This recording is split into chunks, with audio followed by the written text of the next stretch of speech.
Hello, wonderful mamas. Welcome back. Welcome back to the podcast. So, bringing this podcast a little late in the week. Man, I'll tell you, life just is lifing and just things are just getting in the way of just life.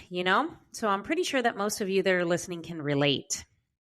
So, I hope you guys are having a great week. I know that my week kind of started out a little rough. Had to work. It's been a little crazy because the weather is getting cooler and there is an uptick on COVID cases in the hospital. And it is just interesting. So, got finally a haircut today. One of those self-care things. And I absolutely love my hairstylist. She is absolutely wonderful. She gives me the best haircut and just makes my hair just come back to life again. So I got a lot of dead ends cut off. I know my sister loves my long hair because I can rock it short or long, but I just prefer to have shorter hair because I'm just in that season of my life and it is just better for me, especially when having special needs kids. So you mamas know exactly where I'm coming from with that. So in today's episode, what I wanted to talk about is self-care. Now, self-care is something that we special needs moms with medically complex children often neglect. And I say often because I know I have neglected my self-care for a very long time. And self-care is something that is essential, especially when you're taking care of children and making sure that they have everything that they need, especially with doctor's appointments, therapies, school, at home, making sure that they have life skills, things like that. We have to remember that self-care is so important. Self-care is a non-negotiable in my book. You have to take care of yourself before you can even think about taking care of your children. Like I said, it's non-negotiable. It is something that you should prioritize every day. And I'm going to give you some tips throughout this podcast episode to kind of steer you in the way of making sure you get that self-care for yourself and making sure that you take, whether it's 5-10 minutes a day, to really regroup and recharge yourself to be the best you can so that you can be the best parent for your child.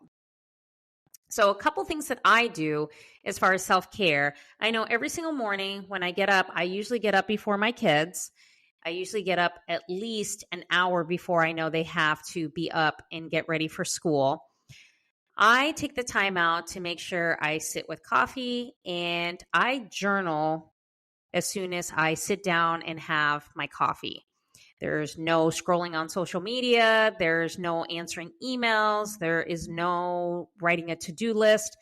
What I like to do is just to kind of have that just mental dump where I just journal on whatever has happened. If, I'm feeling a certain way about something, if I'm uncomfortable about something, if I'm angry about something, journaling is a very good outlet when it comes to making sure that you have some form of self-care. I take at least 10 minutes to journal all my thoughts on everything. If I have any thoughts about anything, it goes into my journal.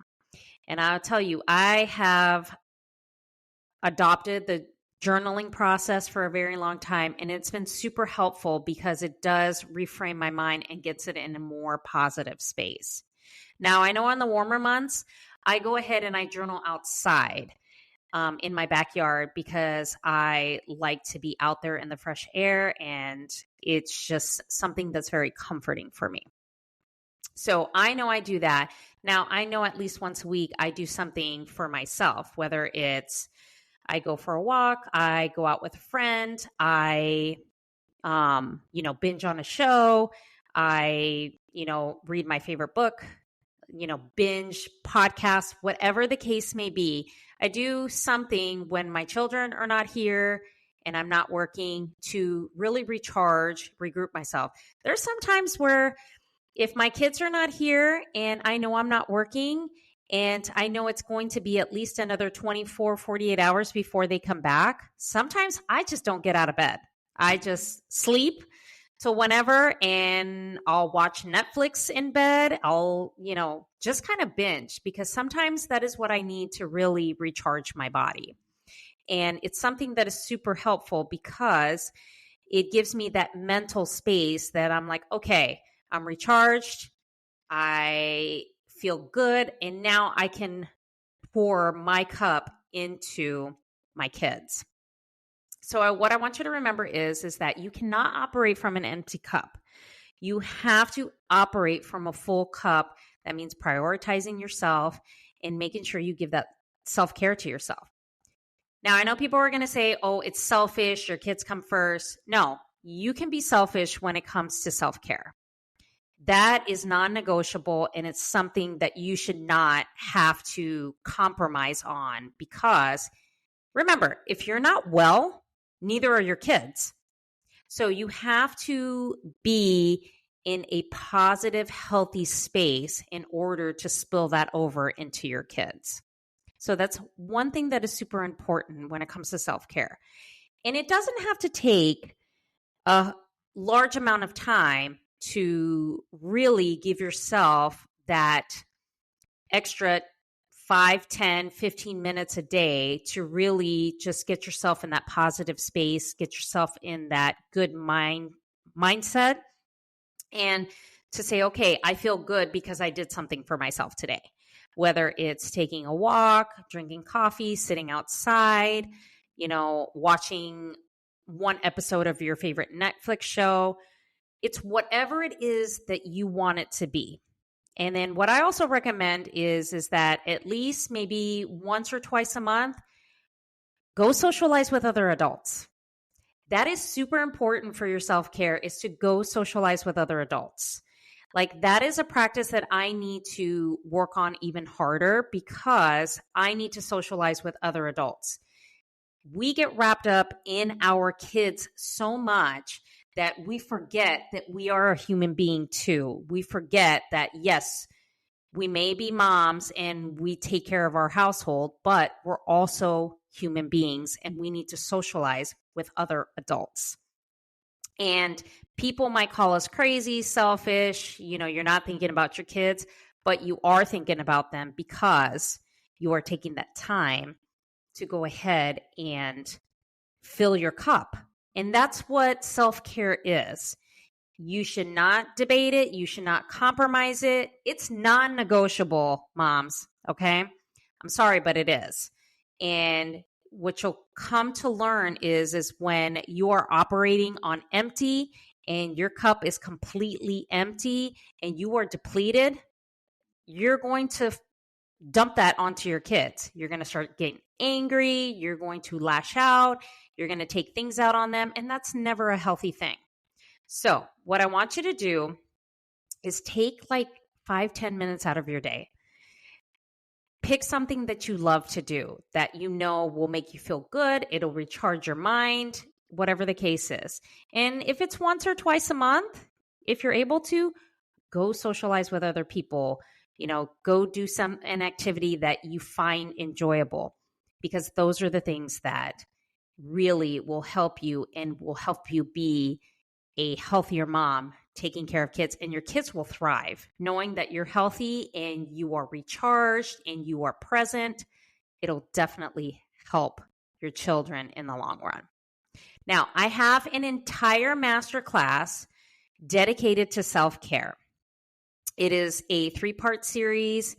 It is a private podcast link. The audio's on the go. Videos also, if you're interested in videos. So I will link everything in the show notes if you're interested in this self-care empowerment masterclass.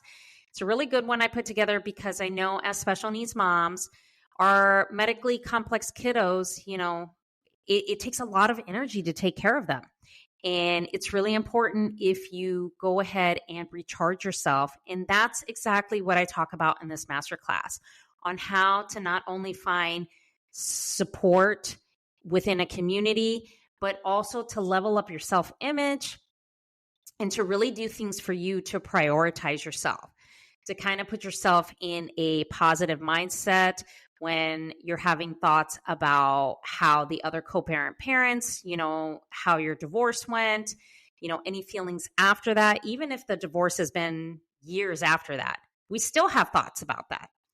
So this is a really good master class I went ahead and put together. So if you're interested, the link will be in the show notes. It's really good.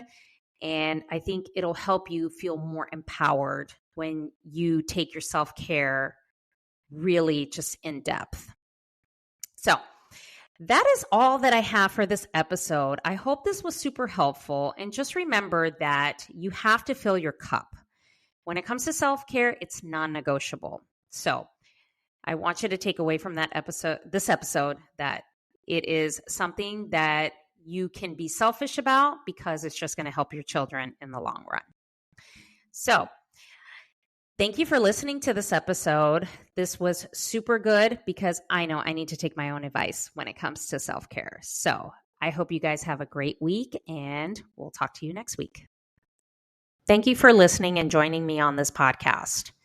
If you would like to share your story or have any questions, please reach out to me via email at thecoparentingmama.com. Head on over to Instagram, shoot me a DM at karina.hogan. Let's chat and get to know each other. My DMs are always open, and I'm here to listen and support you. Remember, mamas, thriving moms equals thriving kids. Healthy parenting starts with you. Thank you for listening.